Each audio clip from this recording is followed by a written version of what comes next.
moment to affirm the activists and organizers who were just up here. As my sister Ayanna Pressley likes to say, the people closest to the pain should be closest to the power. So I want to thank and affirm those who are pointing, because social movements should be the North Star of our politics. They should be pointing the way, so thank you. If it looks like I'm tired, I am. If it looks like I have no makeup on, I don't.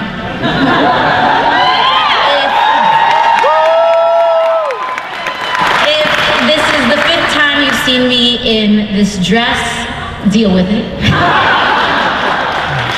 My name is Alexandria Ocasio-Cortez. I am an educator, I am an organizer, and I am a working class New Yorker. I am also the Democratic nominee for Congress in New York's 14th.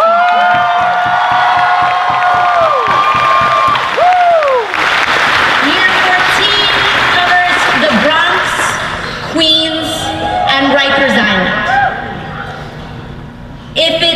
While it seems like ages ago, we just won that primary 5 weeks ago. Sometimes I have to remind folks of that. I have spent the last 2 years of my life knocking on doors constantly and consistently, talking to people closest to that pain, talking to working class Americans, talking to the people of this nation. Folks think that New York 14, the Bronx and Queens is a clear cut. They have an idea in their mind of what New York 14 is. But New York 14 is actually, I believe, after knocking all these doors, is a cross-section of the nation. It is both densely urban, but they're also suburban and even parts that look rural in New York 14. You wouldn't believe it, but there are. Parts far away from public transit. There are some areas in New York 14 that voted for Donald Trump. There are areas of New York 14 that look like a cross-section of the nation. And after spending the last 2 years knocking doors, I think we've learned a lot of things. And one of the things that we learned, especially in our win, after being outspent 10-1, after not being endorsed by a single elected official in New York State or New York City or establishment organization, and that's fine, is the thing that we need to realize. That is fine. That's not a big deal. We can come together after these things. But it's that we're not gonna beat big money with more big money. We're gonna beat big money with big organizing.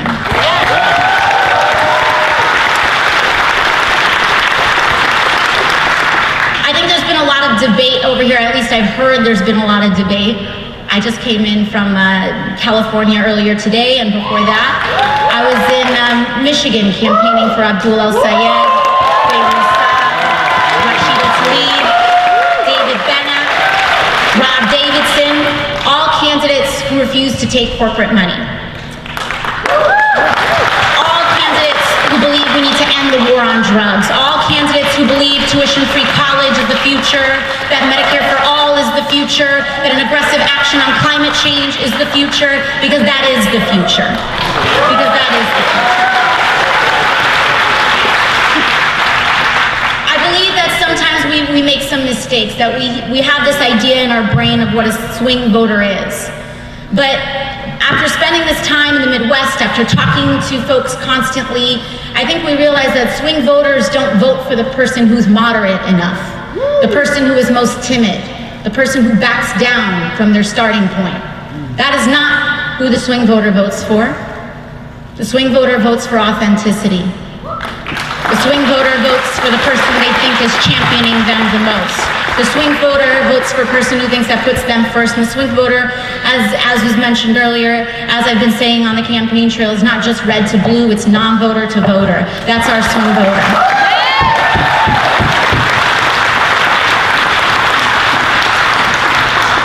It's no mistake, it is no secret that over the last 10 years we've lost a lot of seats in this country. We've lost a lot of state assembly seats, city councils, gubernatorialships, mayoralships. We've lost the House, the Senate, and the presidency. But that's all right, because it's always darkest before dawn. It's always darkest before dawn. Every time we knock on a door is a ray of sunlight. Every time we pick up a phone, it is contributing to that light.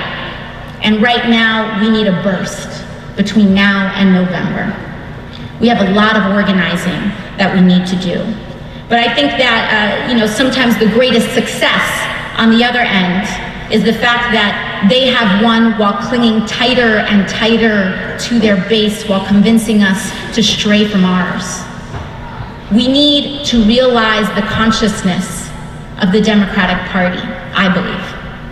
And I believe that it's time to come home.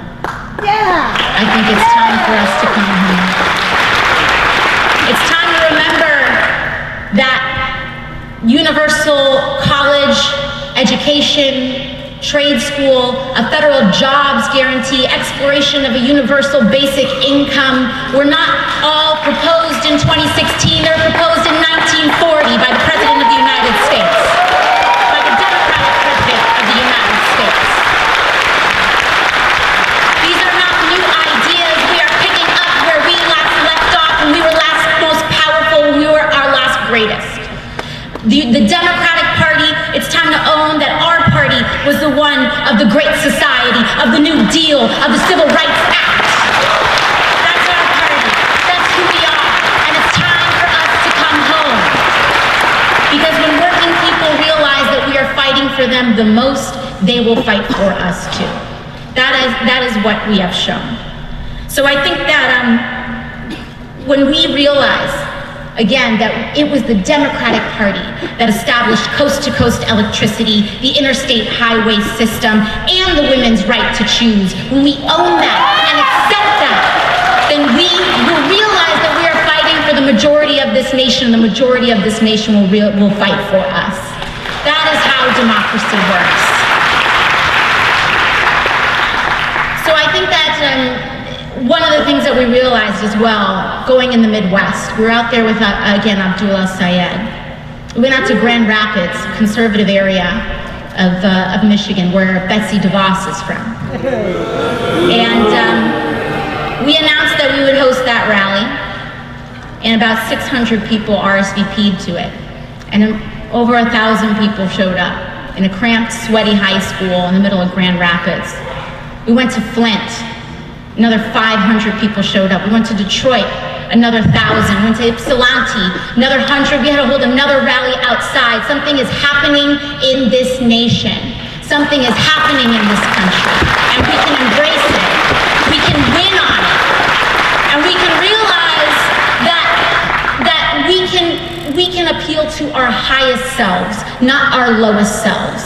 We can say that a Muslim man can be the first governor, that can be the first Muslim governor in this country, in the Midwest, and we don't have to be afraid of some other that won't vote for him, because we know that 10 years ago they voted for a man named Barack Hussein Obama. We have been here before. We have been here before. And, when we realize that, again, there is nothing radical about moral clarity in this nation. That is not us that's going off, but it is how far this country has strayed, and we're here to bring us home. That's what our voice should be here to do. So I want to thank you all. And again, I know that there's some debate here, and that's all right. We can embrace that. Discourse is not discord. Right. Discourse is not discord. Family can argue, and that's all right, because we come out healthier on the other end. I may have some different beliefs of other Democrats. I happen to believe that an agency that has repeatedly, systematically, and violently committed human rights abuses cannot be reformed.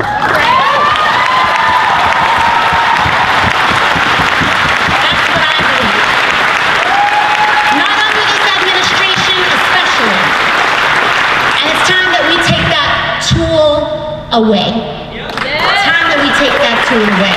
Not just ICE, but our system of mass incarceration too.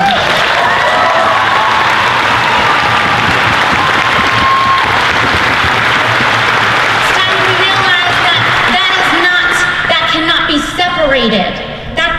Those issues cannot be separated from a dignified and living wage for people to come home to and reintegrate into their society. That is not separated from the ability to extend tuition-free college to all, to reinvest in communities that have historically been redlined, because the success of our most vulnerable is the success of the nation.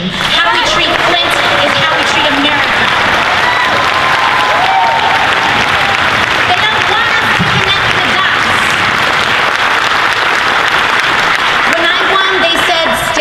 Home. They said, keep it in the Bronx, is what they said. But we know better than that. It's funny, a couple years ago, it seems like eons before 2016 sometimes. But it wasn't too long ago that the New York Times had an article that said, it's inappropriate to compare, quote, it's inappropriate to compare Manhattan to Brooklyn. What's more appropriate is to connect it to Rust Belt cities. It was the New York Times that said that. Then they provided a list. Some of the cities that they said to compare it to were Pittsburgh, Cleveland, Detroit, because the plight of working class Americans is the same everywhere.